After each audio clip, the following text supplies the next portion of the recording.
नमस्कार, न्यूज़ हाट के खास प्रोग्राम सियासत में आप सभी दर्शकों का बहुत बहुत स्वागत है। मैं हूं करिश्मा और हमारे साथ मौजूद हैं न्यूज़ हाट के senior journalist Chandan Jha. Sir नमस्कार। नमस्कार करिश्मा। सर, तेजस्वी यादव का जो बंगला था 5 देश रत्न मार्ग, जिसमें तेजस्वी यादव रह रहे थे, अब वो बंगला सम्राट चौधरी को आवंटित हो गया। लेकिन जब तेजस्वी यादव बंगले को खाली कर रहे थे तो वहाँ से सोफा, पलंग सब गायब हो गया है। सर क्या खबर क्या है? सब कुछ गायब हो गया वहाँ से। बिल्कुल। सबसे पहले तो हम लोग पहले क्या हालात थे उस बंगला का, वो हालात वाला वीडियो हम लोग अपने दर्शकों को दिखा देते हैं करिश्मा।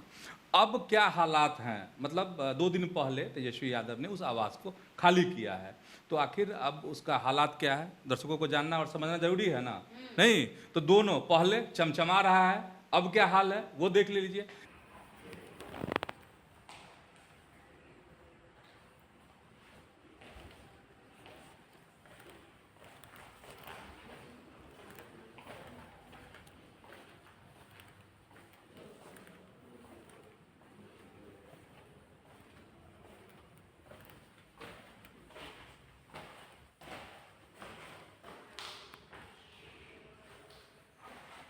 चलिए अब खबर बताते हैं।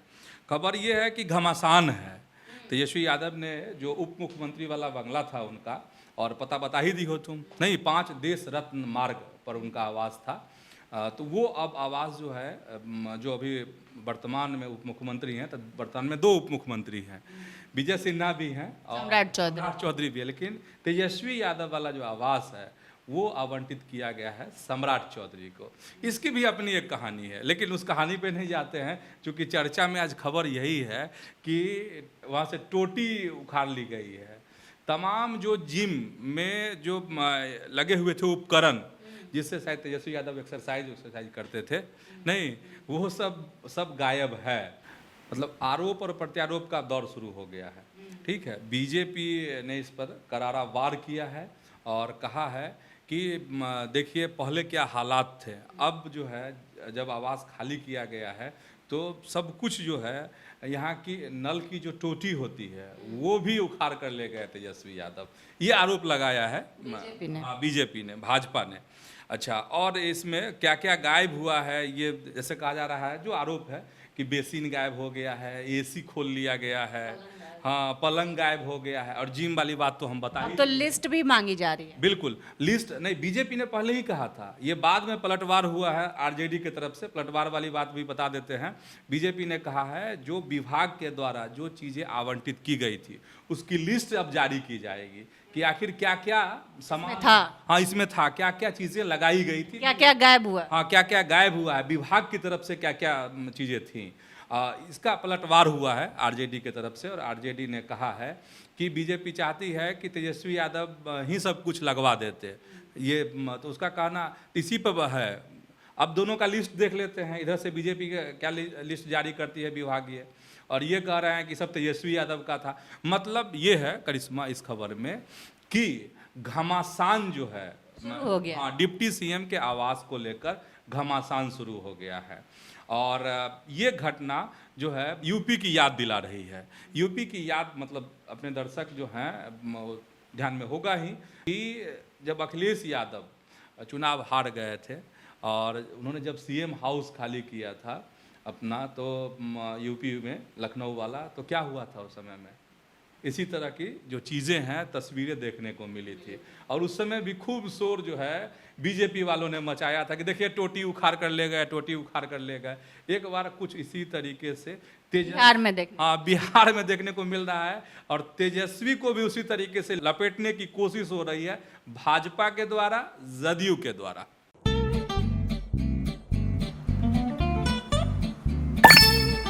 चलो इसको रोकते हैं।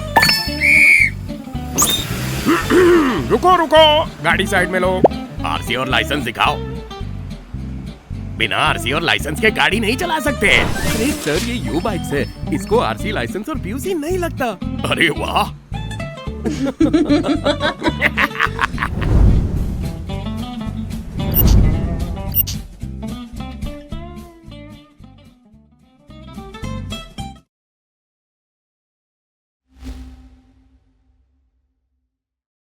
सर, नीतीश कुमार को लगातार भारत रत्न देने की मांग हो रही थी, किया जा रहा था कि लगातार कि नीतीश कुमार को भारत रत्न दिया जाए। इसके साथ ही जमा खान ने पीएम बनाने की मांग कर दी थी कि पीएम नीतीश कुमार ही होंगे, दावा भी कर रहे थे कि नीतीश कुमार पीएम होंगे। अब इस पर जदयू का बयान आ गया है सर, क्या कह रहे हैं मनीष वर्मा? बयान आया है। अच्छा, जिस दिन अभी जो पिछले 2-3 दिन पहले मीटिंग हुई थी ना जदयू की, तो राज्य कार्यकारिणी की। हाँ, तो उसी दरमियान में लगा था ना। हाँ, छोटू सिंह है, प्रदेश महासचिव हैं जदयू के, उन्होंने पोस्टर लगाया था जिसमें मांग की थी कि नीतीश कुमार को भारत रत्न मिलना चाहिए, ऐसी मांग उनकी। अब जो है इस पर जदयू के ये प्रदेश महासचिव कौन थे, छोटू सिंह, जब आप उसका आया है, मतलब इनकी मांग को, इनके सपना को चकनाचूर किया है किसने, तो जदयू के राष्ट्रीय महासचिव ने, मनीष वर्मा ने। और मनीष वर्मा के बारे में सब जानते ही हैं कि नीतीश कुमार के खासम खास हैं। मधेपुरा में उन्होंने, पत्रकारों ने सवाल किया उनसे और इसी का जवाब उन्होंने दिया, बोला कि नहीं नहीं ऐसा कुछ नहीं है। हाँ, मतलब जदयू का कोई समर्थन नहीं है इस मांग को लेकर, ऑफिशियल स्टैंड नहीं। हाँ, ये चीज़ ऑफिशियल स्टैंड नहीं है कि नीतीश कुमार को भारत रत्न मिलना चाहिए। और उन्होंने कहा कि नीतीश कुमार कुछ भी अगर मांगते हैं केंद्र सरकार से तो वो अपने लिए नहीं मांगते हैं, निजी मांग उनकी नहीं होती है, बिहार के लोगों के लिए मांग होती है, बिहार के विकास के लिए उनकी मांगे होती है। तो इसीलिए कहा जा रहा है कि जो आप बोले कि कोई अगर नेता किसी ने पोस्टर लगाया है तो ये उनका अपना निजी विचार हो सकता है कि नीतीश कुमार को भारत रत्न मिलना चाहिए। तो एकदम से खारिज कर दिया है किसने, मनीष वर्मा ने, राष्ट्रीय महासचिव ने जदयू के, कि नहीं नहीं नीतीश को सब चीज़ की जरूरत नहीं है, बस बिहार का विकास होता चले, बस यही नीतीश कुमार का सपना है। सर, पीएम पर भी उन्होंने अपना जवाब दिया है। लगातार जमा खान कह रहे थे कि नीतीश कुमार पीएम होंगे, इस पर भी मनीष वर्मा ने अपना स्टैंड क्लियर किया है। हाँ बिल्कुल, देखो ये जैसे ही जमा खान ने पिछले दिन ये बात रखी, ऐसा लग रहा है कि अब उनकी दुआ कबूल होने वाली है। नीतीश कुमार जो है देश के प्रधानमंत्री बन सकते हैं, कांग्रेस भी समर्थन कर सकती है, तमाम विपक्षी दल समर्थन कर सकते हैं। वैसे ही जो है बिहार की सियासत गरमाने लगी थी और इसको लोग मतलब अटकलबाजी कहे, कयासबाजी शुरू हो गई, सत्ता के गलियारों में इस पर चर्चा होने लगी, कानाफूसी होने लगी कि वाकई में कुछ नीतीश कुमार इस तरह का चाहते हैं क्या।